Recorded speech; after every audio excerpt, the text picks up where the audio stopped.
Hello students, आज का हमारा लेक्चर है relational and logical operators in Python. तो स्टार्ट करते हैं हम सबसे पहले रिलेशनल ऑपरेटर से। रिलेशनल ऑपरेटर को हम कंपैरिजन ऑपरेटर्स भी बोलते हैं, क्योंकि जो ये ऑपरेटर्स हैं, रिलेशनल ऑपरेटर्स हैं, ये दो ऑपरेंड को कंपेयर करने के लिए भी हम इसको यूज़ करते हैं। ठीक है ना। तो सबसे पहला जो ऑपरेटर है हमारे पास ग्रेटर देन का ऑपरेटर है। ठीक है। ग्रेटर देन का ऑपरेटर क्या है? दो ऑपरेंड्स में जो ग्रेटर होता है उसको कंपेयर करने में हम यूज़ करते हैं, फाइंड आउट करने में कि दो वैल्यू में कौन सा ग्रेटर है। जैसे यहाँ पे है 15 ग्रेटर देन 5, तो हमारे पास जो रिटर्न करेगा वो ट्रू है। ठीक है। तो इन ऑपरेटर से जो भी कंपैरिजन का रिजल्ट आएगा हमारे पास, वो बूलियन वैल्यू हमारे पास रिटर्न में आएगी। ठीक है ना।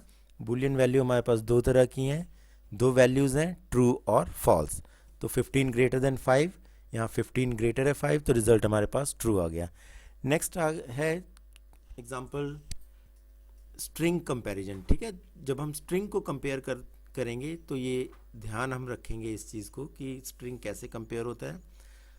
देखिए, कंप्यूटर में जो भी आप टाइप करते हो, हर कैरेक्टर की, चाहे वो इंटीजर हो, चाहे वो कैरेक्टर हो, स्ट्रिंग हो या कोई स्पेशल कैरेक्टर हो, ठीक है, तो हर कैरेक्टर की एक आस्की वैल्यू होती है। ठीक है। और वो आस्की वैल्यू हर कंप्यूटर में फिक्स रहती है। ठीक है ना। और कंप्यूटर जो है उसी आस्की वैल्यू को कन्वर्ट करता है बाइनरी में। ठीक है। तब उसको अंडरस्टैंड करता है। तो हर जो कैरेक्टर है, हर जो स्पेशल हो, चाहे कोई भी कैरेक्टर हो जो कंप्यूटर में हम टाइप करते हैं, उसकी एक आस्की वैल्यू होती है। ठीक है। तो जब हम कंपेयर करते हैं कंपैरिजन ऑपरेटर से, तो असल में वो कैरेक्टर नहीं कंपेयर होता है, वो आस्की वैल्यू कंपेयर हो रही होती है। ठीक है ना। तो आस्की वैल्यू का मैं एक टेबल आपसे शेयर कर दूंगा कि आस्की वैल्यू क्या है और कैरेक्टर्स की क्या आस्की वैल्यू है। तो वैसे एक इन्फॉर्मेशन के लिए मैं आपको बता दूं, जो कैपिटल ए टू जेड होता है उस वो 65 से स्टार्ट होता है। ठीक है। जैसे 65 पे ए वैल्यू है। ठीक है। ए की आस्क की वैल्यू 65 है, बी की आस्क की वैल्यू 66 है, सी की आस्क की वैल्यू 67 है। ऐसे ही वो जेड तक आस्क की वैल्यू क्या है, असाइन हुई है। और स्मॉल ए टू जेड की आस्क की वैल्यू जो है वो 97 से है। जैसे स्मॉल ए 97 पे है, स्मॉल बी 98 पर है। ठीक है। तो असल में जब हम स्ट्रिंग को कंपेयर कर रहे होते हैं, कैरेक्टर्स को कंपेयर कर रहे होते हैं, तो वो एक्चुअली वो आस्क की वैल्यू कंपेयर हो रही होती है। ठीक है ना। तो हम इसको कंपेयर करके देखते हैं।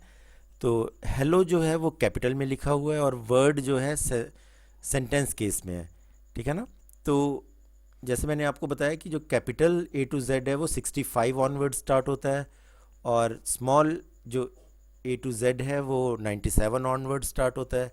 तो जो स्मॉल ए टू जेड है वो उसकी आस्क की वैल्यू ज़्यादा है, मतलब स्मॉल ए टू जेड जो है कैरेक्टर्स हैं वो ग्रेटर हैं as compare to capital A to Z से। ठीक है। तो इसको हम कंपेयर कैसे होता है ये आप देख लो कि जैसे हेलो लिखा हुआ है तो एच को डब्ल्यू से कंपेयर करेगा। ठीक है ना। एच जो है उसकी आस्क की वैल्यू कम है डब्ल्यू से, क्योंकि डब्ल्यू जो है वो बाद में आता है। तो यहाँ पे क्या होगा, हेल एच और डब्ल्यू जब आपस में कंपेयर होगा तो यहाँ पे रिजल्ट हमारे पास फॉल्स में आ जाएगा। ठीक है ना। अगर एच और एच यहाँ पे सेम होता, यहाँ भी एच होता, यहाँ भी एच होता, तो ये नेक्स्ट कैरेक्टर को कंपेयर करता, ई को ओ से कंपेयर करता। ठीक है ना। तो एच की जो आस्की वैल्यू है वो कम है एज कंपेयर टू डब्ल्यू, तो बाकी फिर कैरेक्टर्स को ये कंपेयर नहीं करेगा। ठीक है ना। ये तब तक कंपेयर करता है जब तक इसको कोई रिजल्ट ना मिल जाए, ट्रू या फॉल्स। ठीक है ना। तो यहाँ पे रिजल्ट हमारे पास जो है वो फॉल्स में आएगा। नेक्स्ट है लेस देन का साइन। लेस देन का साइन में 15 लेस देन 5। ठीक है। तो 15 क्या है, लेस है 5 से, ये कंडीशन फॉल्स है। ठीक है। तो रिजल्ट हमारे पास फॉल्स में आएगा, बुलियन वैल्यू फॉल्स। अब स्ट्रिंग को कैसे कंपेयर करेंगे, जैसे पाइथन और पाइथन जो है वो सेंटेंस केस में, और पाइथन जो सेकंड है वो कैपिटल में है। तो जो पाइथन का सबसे पहले क्या कंपेयर होगा, पी, पी से पी कंपेयर होगा, ये इक्वल है। ये फिर नेक्स्ट कैरेक्टर को कंपेयर करेगा, स्मॉल वाई स्मॉल वाई, तो स्मॉल वाई जो है वो ग्रेटर है कैपिटल वाई से, ठीक है। तो यहाँ पे जो रिजल्ट हमारे पास आएगा वो फॉल्स आएगा, क्योंकि जो पाइथन है ये ग्रेटर है पाइथन, कैपिटल पाइथन से, ठीक है। कैसे पता चला इसको, कि इसमें एक भी अगर स्मॉल कैरेक्टर आ गया तो इसका मतलब ये ग्रेटर है और रिजल्ट हमारे पास फॉल्स में आएगा। तो नेक्स्ट है हमारे पास greater than equal to. Greater than equal क्या है, ग्रेटर देन इक्वल में जैसे 15 ग्रेटर देन इक्वल टू 5, ठीक है ना। तो इक्वल जो साइन लग जाता है वो जो वैल्यू जिससे हम कंपेयर कर रहे हैं वो भी इंक्लूड हो जाती है। जैसे 15 greater than equal to, greater या फिर इक्वल हो, ठीक है ना, 5 से। तो 15 जो है वो ग्रेटर है, इक्वल नहीं है, लेकिन तब भी ये कंडीशन हमारे पास ट्रू आ जाएगी, ठीक है ना। अगर 15 ग्रेटर देन इक्वल टू 15 होता तब भी कंडीशन हमारे पास यहाँ पे जो रिजल्ट आता है वो ट्रू ही आता, ठीक है ना। क्यों, क्योंकि जो 15 है 15 ग्रेटर तो नहीं है लेकिन उसके इक्वल है, तब भी रिजल्ट हमारे पास ट्रू आएगा। अब स्ट्रिंग में हम देखते हैं, जैसे Python greater than equal to Python, यहाँ कंडीशन ट्रू होगी। कैसे, क्योंकि p से p कंपेयर किया, इक्वल हुआ नहीं, y से y कंपेयर किया, y जो है स्मॉल है, ये y कैपिटल है, एक स्मॉल है एक कैपिटल है, तो जो स्मॉल होता है उसकी जो आस्क की वैल्यू होती है वो ज़्यादा होती है, तो यहाँ पे रिजल्ट हमारे पास ट्रू आ जाएगा, ठीक है ना।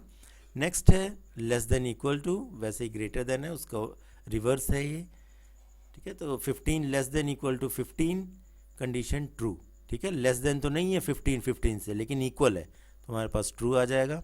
अब welcome less than equal to Python, यहाँ कंडीशन फॉल्स होगी। क्यों, क्योंकि जो w है वो ग्रेटर है, इसकी आस्की वैल्यू ज़्यादा है एज़ कम्पेयर टू p से, ठीक है ना। तो यहाँ पे हमारे पास फॉल्स आ जाएगा।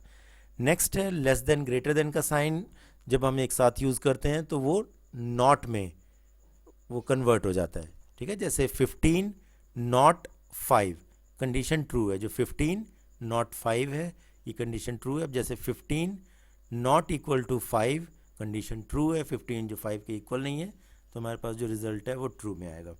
पाइथन नॉट पाइथन ट्रू है, ये भी पाइथन नॉट पाइथन, ये दोनों में फ़र्क है, तो रिजल्ट हमारे पास ट्रू आएगा, ठीक है। Python not equal to Python, अब ये दोनों क्या है, इक्वल है, लेकिन हमने क्या कंपैरिजन ऑपरेटर कौन सा दिया, नॉट इक्वल टू, ठीक है। तो बल्कि ये नॉट नहीं है बल्कि इक्वल है, ठीक है। तो यहाँ पे रिजल्ट हमारे पास जो है वो फॉल्स में आएगा। नेक्स्ट है डबल इक्वल का साइन है, ये रिलेशनल ऑपरेटर, एक हम सिंगल भी यूज़ करते हैं, वो है असाइनमेंट ऑपरेटर, ठीक है। जब डबल इक्वल आप यूज़ करते हो तो वो होता है कंपैरिजन ऑपरेटर या रिलेशनल ऑपरेटर। डबल इक्वल से हमें दो ऑपरेंड्स के बीच में रिलेशन हमें पता चलता है और उसका रिजल्ट हमारे पास जो आता है वो बूलियन वैल्यू आती है। लेकिन सिंगल इक्वल में जो वैल्यू है वो लेफ़्ट साइड को, लेफ़्ट वेरिएबल को असाइन होती है, ठीक है ना। तो ये डबल इक्वल जो है ये इक्वल टू का साइन है, और 20 इक्वल 20 कंडीशन ट्रू है, कंपेयर हो रहा है 20 से इक्वल है, यस, तो हमारे पास ट्रू आ जाएगा। पाइथन इक्वल पाइथन नी, ठीक है ना, तो ये फॉल्स होगा। क्यों, क्योंकि देखो जब ये कंपेयर होगा ये सारा कुछ इक्वल है, यहाँ पे कोई कैरेक्टर नहीं है यहाँ पे, लेकिन आई है, तो इस कंडीशन में ये नंबर ऑफ कैरेक्टर्स को काउंट करेगा कि इन दोनों में से नंबर ऑफ कैरेक्टर्स किसके ज़्यादा हैं। तो पाइथोनी के नंबर ऑफ कैरेक्टर्स में नंबर ऑफ कैरेक्टर्स ज़्यादा हैं, तो ये हमारे पास इक्वल नहीं है, इसलिए हमारे पास जो रिज़ल्ट आएगा वो फॉल्स आएगा, ठीक है। नेक्स्ट है हमारे पास लॉजिकल ऑपरेटर। अब लॉजिकल हमारे पास तीन तरह के ऑपरेटर हैं, नॉट, एंड और। तो नॉट ऑपरेटर क्या करता है, reverses the state of its operand, और जो नॉट ऑपरेटर है वो यूनरी ऑपरेटर है, मतलब नॉट को ऑपरेट करने के लिए हमें सिर्फ एक ऑपरेंड की ज़रूरत है, ठीक है। एक ऑपरेंड से ही हमारा जो है नॉट वर्क करेगा, इसीलिए ये यूनरी ऑपरेटर है। तो जैसे नॉट मैंने फॉल्स दिया तो आउटपुट में मुझे ये ट्रू रिटर्न करेगा, ठीक है। फॉल्स फॉल्स का नॉट क्या है, ट्रू होगा, ठीक है, उसका रिवर्स कर देगा। अब जैसे नॉट मैंने दिया 15 ग्रेटर देन 7, तो सबसे पहले आप जैसे मैथ्स के स्टूडेंट हो, मैथ्स के जो हैं बच्चे, मैथ्स पढ़ी होगी, 10th में मैथ्स पढ़ी होगी, तो इसमें सबसे पहले ब्रेस सॉल्व होती है। तो ब्रेस में क्या होगा, 15 ग्रेटर देन 7, जो 15 ग्रेटर देन 7 इसका मतलब ये कंडीशन ट्रू है, रिजल्ट हमारे पास ट्रू आएगा क्योंकि ये रिलेशनल ऑपरेटर लगा है। तो ट्रू का ये रिवर्स कर देगा नॉट, तो हमारे पास रिजल्ट जो आएगा वो फॉल्स में आएगा, ठीक है। अब नेक्स्ट है हमारे पास एंड ऑपरेटर। एंड जो ऑपरेटर है वो returns true if both conditions joined by this operator are true, ठीक है ना। तो एंड जो ऑपरेटर है वो बाइनरी ऑपरेटर है। इस एंड को यूज़ करने के लिए हमें दो ऑपरेंड्स चाहिए, ठीक है ना। तो दो ऑपरेंड में दो कंडीशंस हमें चाहिए इसको क्या है, ऑपरेट करने के लिए। तो फर्स्ट कंडीशन हो गई है हमारे पास 15 greater than less than 5 and 5 less than 15। तो दो कंडीशंस हैं हमारे पास, जैसे 15 लेस देन 5, ये यहाँ पे क्या हुआ, 15 लेस देन 5, ये कंडीशन फॉल्स है, ठीक है। एंड अब सेकंड जो कंडीशन है हमारे पास 5 लेस देन 15, ये कंडीशन ट्रू है। एक कंडीशन फॉल्स, एक कंडीशन ट्रू, तो हमारे पास जो रिजल्ट आएगा वो फॉल्स में आएगा, ठीक है। एंड बस ऐसा समझिए कि एक तरह से मल्टीप्लिकेशन है, ठीक है ना। तो अगर रिजल्ट दोनों कंडीशंस में कोई एक रिजल्ट अगर फॉल्स है तो हमारे पास आउटपुट जो है वो फॉल्स में ही आएगी, ठीक है ना। और ट्रू आउटपुट लेने के लिए हमारे पास दोनों ही कंडीशंस जो हैं वो ट्रू होनी चाहिए, ठीक है। जैसे सेकंड एग्जांपल है 20 greater than 10, condition true, 5 less than 30, condition true. तो दोनों कंडीशन ट्रू हैं तो हमारे पास जो आउटपुट आएगी वो ट्रू में ही आएगी, ठीक है। और जो लॉजिकल ऑपरेटर्स हैं जो रिटर्न करती है आउटपुट, वो बूलियन वैल्यू ही रिटर्न करती है, ठीक है ना। नेक्स्ट है हमारे पास और जो है वो एंड के उल्टा है। कैसे, और में दो कंडीशंस के बीच में हम और लगाएंगे, दो कंडीशंस हमें चाहिए इसको ऑपरेट करने के लिए और ऑपरेटर को। तो दोनों में से अगर एक भी कंडीशन ट्रू है तो हमारे पास जो रिजल्ट आएगा वो ट्रू में आएगा, ठीक है ना। दोनों में से कोई एक भी कंडीशन अगर ट्रू हो जाती है तो रिजल्ट हमारे पास ट्रू मिलेगा। दोनों ही कंडीशन अगर फॉल्स है तो रिजल्ट हमारे पास फॉल्स आएगा। तो जैसे 15 लेस देन 5 कंडीशन फॉल्स और 5 लेस देन 15 कंडीशन ट्रू, तो ट्रू और फॉल्स मिला के हमारे पास ट्रू आएगा अगर बीच में और ऑपरेटर लगा है, ठीक है। नेक्स्ट एग्जांपल है 45 ग्रेटर देन 50, फॉल्स है condition. 50 less than equal to 45, false है कंडीशन। तो दोनों कंडीशन फॉल्स हैं तो हमारे पास जो आउटपुट आएगी वो फॉल्स में आएगी, ठीक है। तो स्टूडेंट्स आज का हमारा लेक्चर इतना ही था। लॉजिकल ऑपरेटर्स और रिलेशनल ऑपरेटर्स दोनों की प्रैक्टिस कर लीजिएगा।